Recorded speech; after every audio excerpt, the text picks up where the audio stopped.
Hello everyone, welcome to Hindi hub with Chetna. आपके अपने channel में आप सभी का स्वागत है। आइए जानते हैं आज का हमारा नया टॉपिक, मानक भाषा और हिंदी, वर्तनी और साहित्य। तो मानक भाषा क्या है, वर्तनी क्या है, जानते हैं आज के वीडियो में।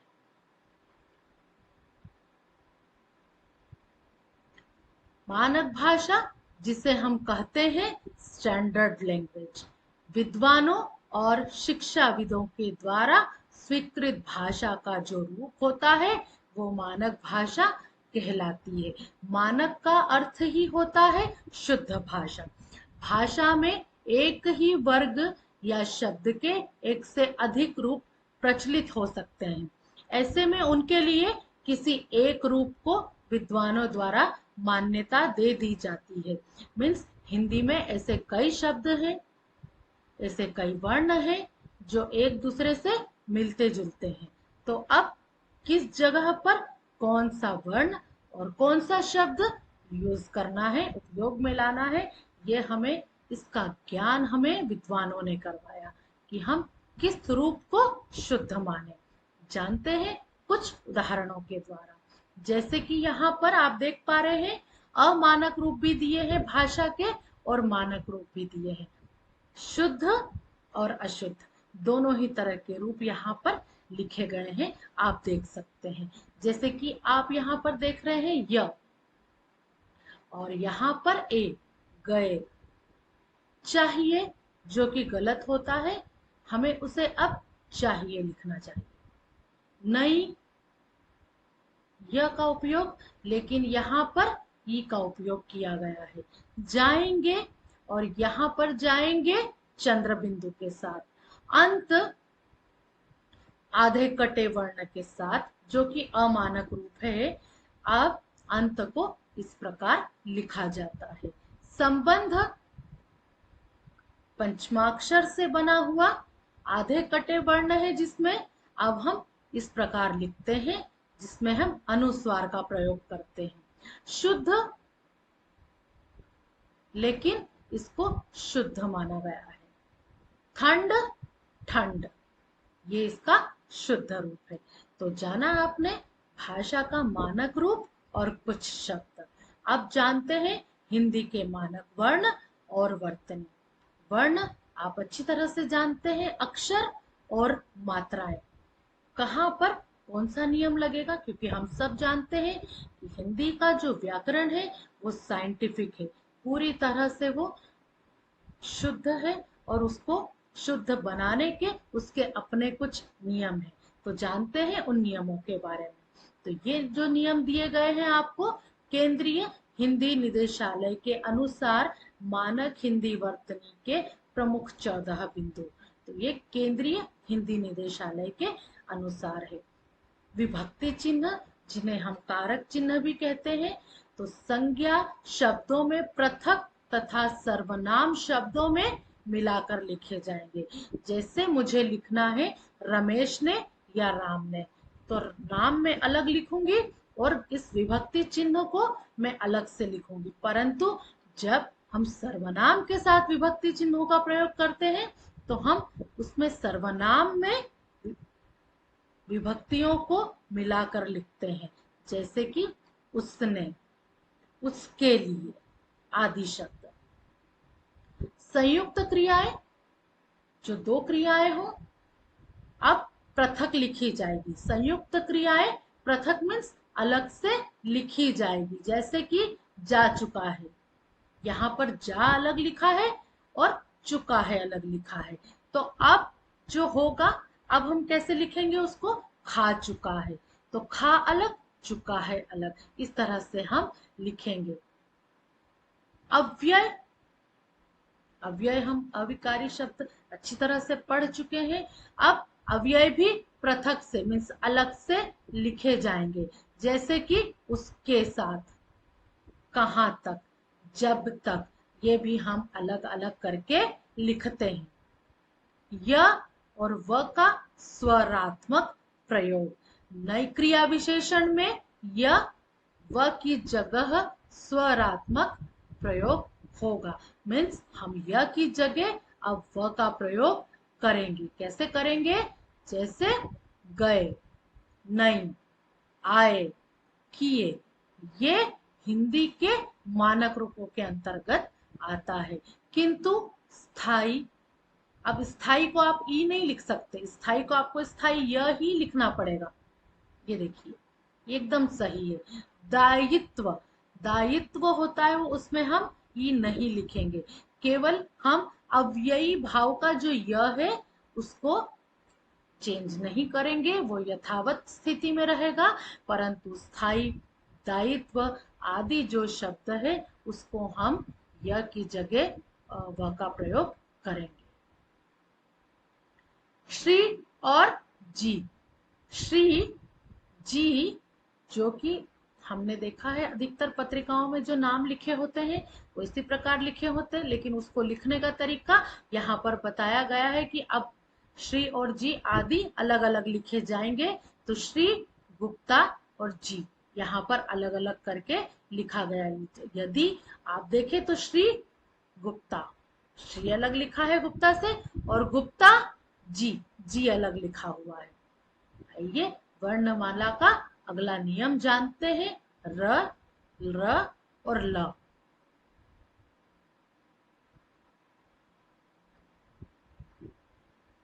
का हिंदी में प्रयोग न होने से इन्हें मानक वर्णमाला में स्थान नहीं दिया गया।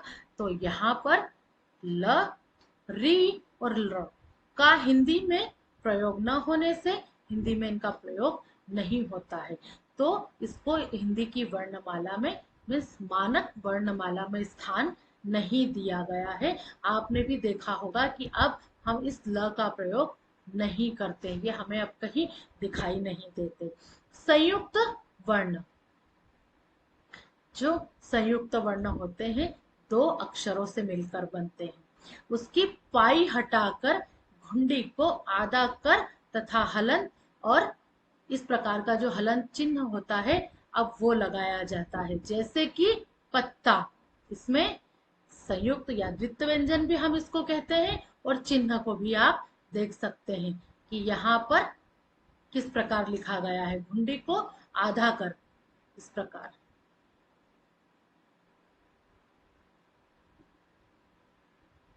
ये पाई लगा दिया हमने यहाँ पर, तो ये अब क्या हो गए हैं, चेंज हो गए हैं। इसी तरह से हम लिखते हैं। हलंत का लोप, मीन्स वो साइलेंट हो गया है।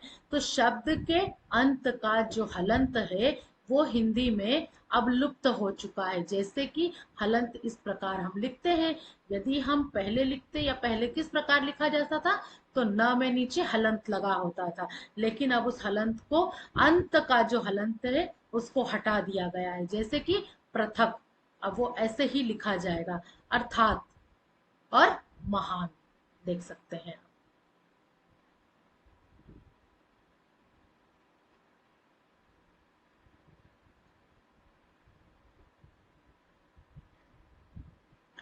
अब अनुस्वार और अनुनासिक। अनुसार एक बिंदी, और अनुनासिक जिसको हम चंद्र बिंदु भी कहते हैं। तो जानते हैं इसके नियम क्या बने हुए हैं हिंदी में। तो संयुक्त व्यंजन में पंचमाक्षर के स्थान पर अनुस्वार, और शिरोरेखा के ऊपर स्थान अभाव में अनुस्वार लगाए जाएंगे।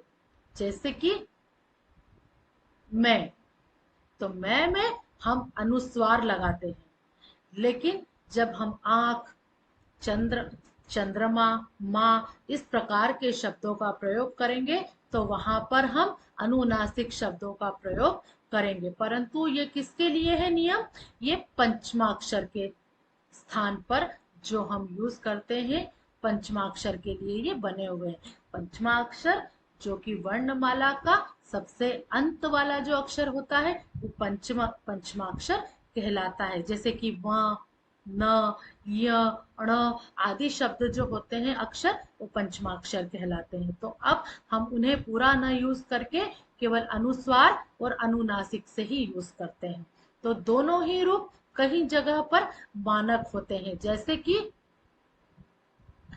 हम गर्मी ऐसे भी लिखते हैं और पूरा भी बनाते हैं। मर्जी और तरजी, मीन्स गर्मी जो हमने ये वाला रूप लिखा है ऊपर रेफ वाला, वो भी सही है, और नीचे बीच में जो र लगाया है वह भी सही माना जाएगा।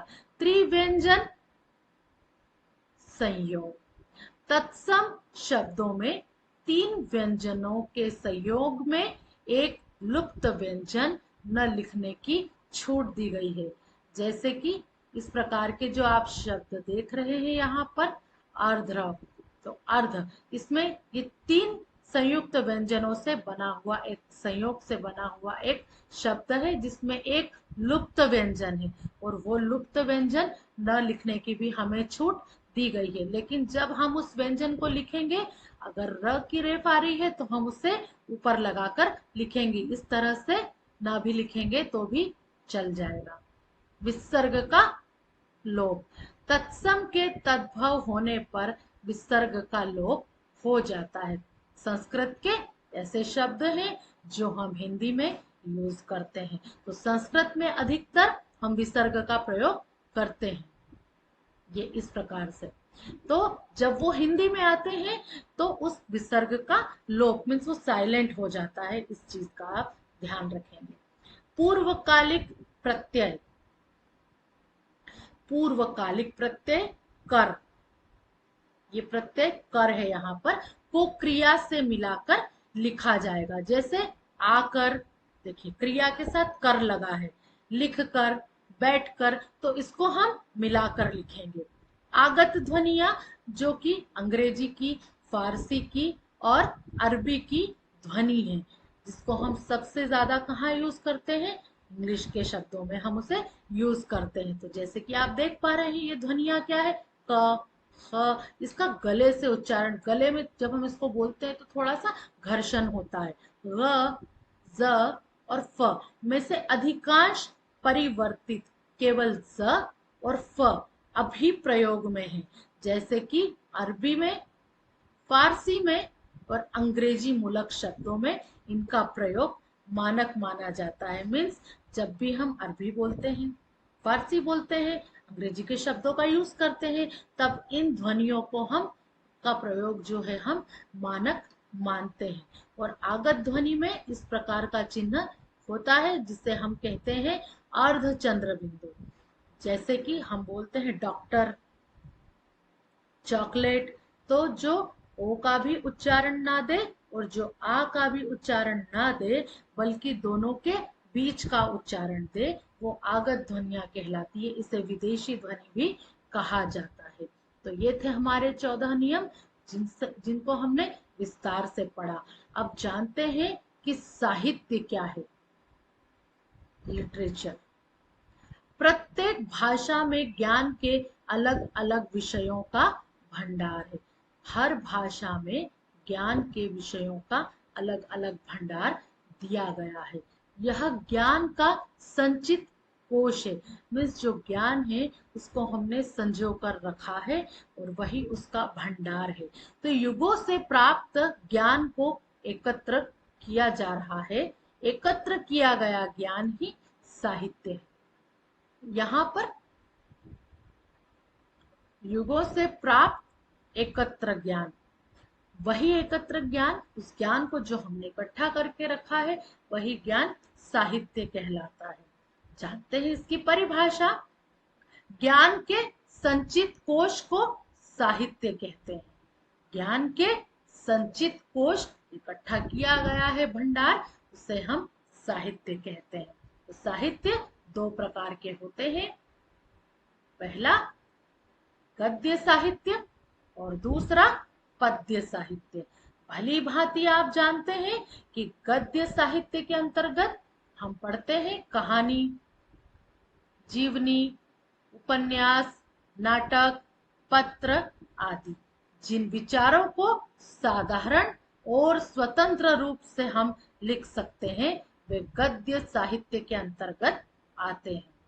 पद्य साहित्य के अंतर्गत जिन विचारों को काव्य की शैली, काव्य में जिसमें हम कविता, लय, छंद, दोहा, चौपाई, कुंडलिया आदि चीजें हो, उसके अलग नियम होते हैं। उसमें जो लयबद्ध रचना होती है वे पद्य साहित्य के अंतर्गत आते हैं, जिसमें कविता, गीत, पद, दोहा, छंद, चौपाई आदि का अध्ययन हम विस्तारवार करते हैं, तो वो पद्य साहित्य कहलाता है। व्याकरण क्या है?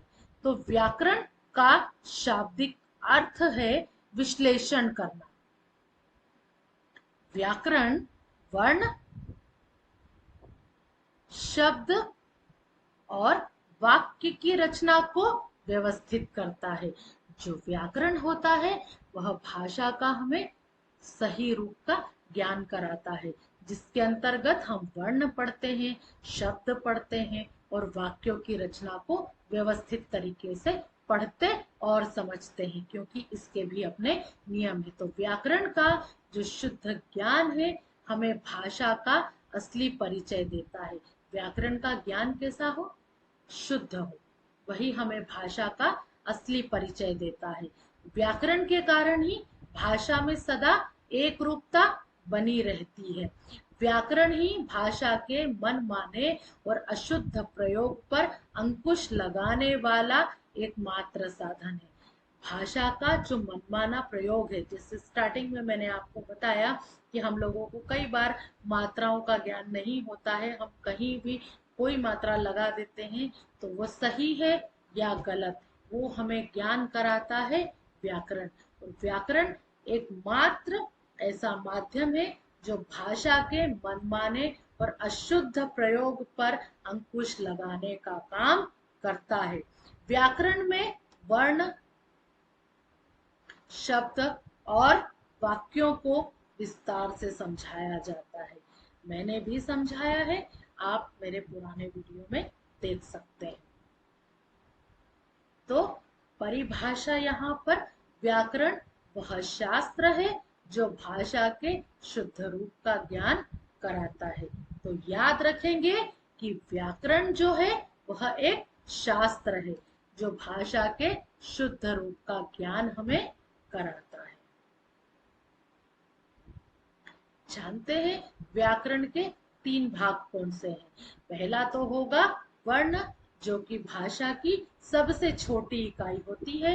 इसमें वर्णों, अक्षरों के रूपों का ज्ञान प्राप्त करके उनका उच्चारण, भेद लिखने की विधि पर विचार किया जाता है। तो वर्ण, वर्ण में हम पढ़ते हैं कि कौन सा वर्ण है, उसका उच्चारण स्थान क्या है, उसके भेद क्या है, जो अभी मैंने आपको बताया था पंचमाक्षर, वो क्या है, वो कहाँ से आया है और पंचमाक्षर है क्या, वो सारी चीजें हम वर्णों के अंतर्गत पढ़ते हैं। उसका उच्चारण स्थान क्या है, तो यहाँ पर वर्णों और अक्षरों के रूपों का ज्ञान प्राप्त किया जाता है और लिखने की विधि पर विचार किया जाता है। जो बच्चे, जिनकी राइटिंग में कहूँ अगर, तो ये वर्ण सबसे बड़ी भूमिका उसमें निभाते हैं। जब वर्ण वर्ण मिलकर शब्द बनते, बच्चा पहले वर्ण लिखता है, फिर शब्द लिखता है और फिर वाक्यों पर आता है, तो सबसे ज्यादा काम उसे वर्णों पर ही करना होता है। शब्द विचार, इसमें शब्द की बनावट, शब्द निर्माण, उत्पत्ति आदि के विचारों पर, विषयों पर विचार किया जाता है कि शब्दों का निर्माण कैसे किया जाए, उनकी बनावट क्या है, उनकी पहचान क्या है, उनकी उत्पत्ति क्या है आदि के विषयों में विचार किया जाता है। शब्द विचार आप मेरे पुराने वीडियो में भी देख सकते हैं। अब यहाँ पर बात होती है वाक्य विचार की। वाक्य विचार, इसमें वाक्य की रचना, भेद, वाक्य विग्रह और विराम चिन्हों के प्रयोग पर काम किया जाता है। मीन्स हमें वाक्य की रचना कैसी करनी होती है, वाक्य विग्रह कैसे करना है, विराम चिन्ह हमें कहाँ लगाना है, क्योंकि भाषा लेखन के समय जो प्रयुक्त संकेत चिन्ह होते हैं वह विराम चिन्ह होते हैं। वही हमें बताते हैं कि हमने कौन सा प्रश्न पूछा है, हम क्या लिख रहे हैं और हमारे भाव क्या है। तो ये सारी चीजें हम वाक्य विचार में पढ़ते हैं। कहने का मतलब ये है कि व्याकरण को 3 भागों में डिवाइड किया गया है, वर्ण विचार, शब्द विचार और वाक्य विचार, जो जिससे हमारी भाषा एकदम शुद्ध होती है, न केवल लिखने में बल्कि उच्चारण करने में भी। इसकी सारांश तालिका दी गई है। जानते हैं, मानक भाषा विद्वानों और शिक्षाविदों द्वारा स्वीकृत भाषा रूप को मानक भाषा कहा जाता है। मीन्स मानक भाषा किसके द्वारा स्वीकृत की गई है? विद्वानों और शिक्षाविदों के द्वारा। मानक वर्तनी, वर्तनी मीन्स मात्रा, तो केंद्रीय हिंदी निदेशालय द्वारा निर्धारित 14 प्रमुख नियम और वर्तनी जो आपको बताई है वो मानक वर्तनी होती है, मीन्स वो उसके नियम है। साहित्य, साहित्य के बारे में जाना हमने कि ज्ञान का संचित कोश साहित्य कहलाता है। इसे 2 भागों में डिवाइडेड किया है, पहला तो गद्य और दूसरा पद्य साहित्य। व्याकरण भाषा के शुद्ध रूप का एक शास्त्र है जिसमें हम 3 चीजों का अध्ययन विधिवत करते हैं, वर्ण विचार, शब्द विचार और वाक्य विचार। तो ये था हमारा आज का टॉपिक, मानक भाषा। ऐसी उम्मीद करती हूँ कि आपको अच्छे से समझ में आया होगा। आपको क्या समझ में आया, आपको क्या नहीं समझ में आया, जब तक आप मुझे कमेंट्स नहीं करेंगे मुझे कैसे पता चलेगा कि मेरे स्टूडेंट मुझसे सीख रहे हैं या नहीं। तो आप अपने कोई भी डाउट्स हो मुझे कमेंट्स में लिख सकते हैं और देखते रहिए मेरा चैनल, आपका चैनल हिंदी हब विद चेतना। तब तक के लिए बाय बाय।